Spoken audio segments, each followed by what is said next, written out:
Ito ay rated SPG. Striktong patnubay at gabay ng magulang ang kailangan. Maaaring may masiselang tema, lengguwahe, karahasan, sexual, horror o droga na hindi angkop sa mga bata. Patuloy nga ang pagwewelga ng mga tao sa mga girero upang sa gayon nga mapatalsik na nga ito sa kanilang posisyon. Dahil na nga rin sa mga katiwalian nga ng mga ginagawa nga nito at nagsilabasan na nga katotohanan, dinaya nga lang ng mga girero ito nga si Tanggol sa pagkapanalo nito bilang mayor.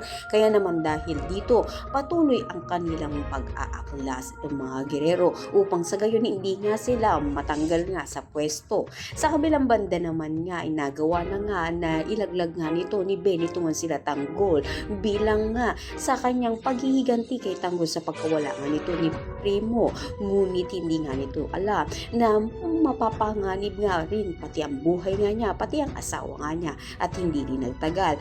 Dumating na nga sila Miguelito kung nasaan sila Tanggol, na kung saan isa-isa na nga ang pinatumba nga nito nila Miguelito, lalong-lalo na nga ito ang asawa nga nito ni Ben. Laking pagsisisi nga niya sa kanyang desisyon kung bakit nga niya nagawa ito nga kala Tanggol.